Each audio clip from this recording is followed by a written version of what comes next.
Assalamualaikum warahmatullahi wabarakatuh. Anak-anak, seperti telah kalian pelajari bahwa dasar negara kita diberi nama dengan nama Pancasila. Istilah Pancasila dikemukakan oleh Bung Karno. Tapi bukan berarti isi dari Pancasila atau dasar negara kita itu mutlak karangan Bung Karno semua, tidak. Isi dari Pancasila atau dasar negara kita itu merupakan hasil dari kesepakatan atau konsensus pada saat sidang BPU PKI yang pertama. Jadi bukan mutlak punya Bung Karno, tetapi merupakan kesepakatan yang telah dirumuskan oleh BPU PKI. Di dalam sidang pertama BPU PKI yang membahas tentang dasar negara itu, ada beberapa usulan terkait dasar negara. Kita coba pelajari ya. Jadi pertemuan sebelumnya kalian sudah diminta untuk mendata apa saja usulan-usulan rumusan dasar negara. Sekarang kita coba membandingkan usulan-usulan tersebut dengan Pancasila sekarang yang sudah jadi. Oke, kita lihat.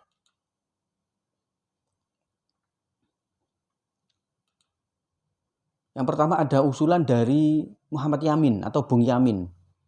Ini usulan yang pertama, ada Bung Yamin memberikan dua usulan.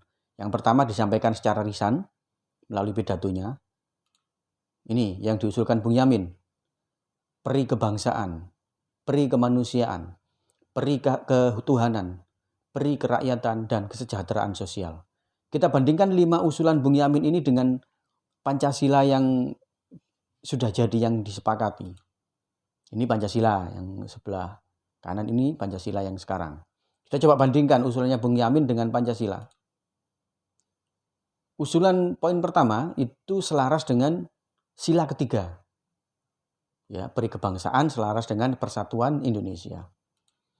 Usulan poin kedua selaras dengan sila kedua, kemanusiaan. Sila yang ketiga berkaitan dengan ketuhanan itu selaras dengan sila pertama Pancasila. Sila yang keempat, kerakyatan, itu selaras dengan sila keempat. Kemudian usulan yang kelima, kesejahteraan sosial, selaras dengan keadilan sosial. Jadi 5 usulan Muhammad Yamin yang disampaikan secara lisan ini, 5-5-nya atau nilai yang dikandung oleh kelima usulan ini masuk ke dalam Pancasila yang ada sekarang, meskipun kalimatnya berbeda. Oke, kita lihat usulan berikutnya. Ada usulan dari Muhammad Yamin lagi, tetapi kali ini secara tertulis, tidak melalui pidato. Jadi Muhammad Yamin nulis usulan, disampaikan ke pimpinan sidang. Usulannya Muhammad Yamin, yang pertama ketuhanan yang Maha Esa. Kedua, kebangsaan persatuan Indonesia. Yang ketiga, rasa kemanusiaan yang adil dan beradab. Yang keempat, kerakyatan yang dipimpin oleh hikmat kebijaksanaan dalam permusyawaratan perwakilan. Kelima, keadilan sosial bagi seluruh rakyat Indonesia. Ini sepertinya usulan tertulisnya M. Yamin ini tidak asing di telinga kita ya. Kita bandingkan dengan Pancasila yang sekarang. Yang pertama, usulan yang pertama ternyata selaras dengan sila pertama. Usulan yang kedua terkait persatuan selaras dengan sila ketiga. Usulan yang ketiga terkait dengan kemanusiaan selaras dengan sila kedua Pancasila. Usulan yang keempat tentang permusyawaratan, tentang kerakyatan, itu selaras dengan sila keempat Pancasila. Dan usulan yang kelima tentang keadilan itu selaras dengan sila yang kelima Pancasila. Ya. Sekarang usulan yang lainnya, dari anggota sidang lainnya ada Supomo juga memberikan usulan. Usulannya Supomo ini persatuan, kekeluargaan, keseimbangan lahir dan batin, musyawarah, keadilan rakyat. Coba 5 usulan Supomo ini kita bandingkan ya dengan Pancasila sekarang. Usulan yang pertama, poin pertama, persatuan.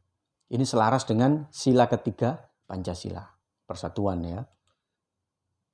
Kemudian usulan yang kedua, kekeluargaan, tidak ada yang sesuai dengan Pancasila yang sekarang. Artinya usulan ini tidak terakomodir di dalam Pancasila yang sekarang. Yang ketiga juga sama, keseimbangan lahir dan batin tidak ada yang selaras dengan Pancasila. Yang keempat, musyawarah. Ini selaras dengan sila keempat, kerakyatan yang dipimpin oleh hikmat kebijaksanaan permusyawaratan. Jadi usulan Supomo ini terakomodir di sila keempat Pancasila. Kemudian yang kelima, keadilan rakyat, itu selaras dengan sila kelima Pancasila. Ini usulannya Supomo. Kita lihat kemudian berikutnya, usulan berikutnya datang dari Bung Karno. Ini usulan Bung Karno. 1. Kebangsaan Indonesia. 2. Internasionalisme dan peri kemanusiaan. 3. Mufakat dan demokrasi. 4. Kesejahteraan sosial. 5. Ketuhanan yang berkebudayaan. Oke, kita lihat usulan Bung Karno ini kita bandingkan dengan Pancasila yang sekarang. Poin pertama, kebangsaan Indonesia. Ini selaras dengan sila ketiga. Kemudian yang kedua, internasionalisme, peri kemanusiaan, selaras dengan sila kedua Pancasila. Yang ketiga, mufakat dan demokrasi, ini selaras dengan sila keempat, yaitu tentang permusyawaratan. Yang keempat, kesejahteraan sosial, selaras dengan sila kelima Pancasila. Kemudian yang terakhir, usulan poin yang kelima, ketuhanan yang berkebudayaan, ini selaras dengan sila pertama Pancasila. Dari 4 usulan ini, kira-kira mana yang paling mendekati dengan Pancasila yang sekarang kita pakai? Setelah kita lihat-lihat, ternyata yang paling mendekati dengan Pancasila yang sekarang kita pakai itu adalah usulan dari Bung Yamin, Muhammad Yamin yang tertulis ya, usulan yang tertulis. Itu mirip sekali dengan Pancasila yang kita pakai sekarang. Artinya para pendahulu kita itu tidak mengedepankan ego di dalam membangun bangsa ini, tetapi semuanya dimusyawarahkan, semuanya dimufakatkan. Karena dengan adanya banyak kepala yang mencurahkan pikiran itu kemufakatan akan lebih bermanfaat ketika diambil. Baik anak-anak, mudah-mudahan bermanfaat. Assalamualaikum warahmatullahi wabarakatuh.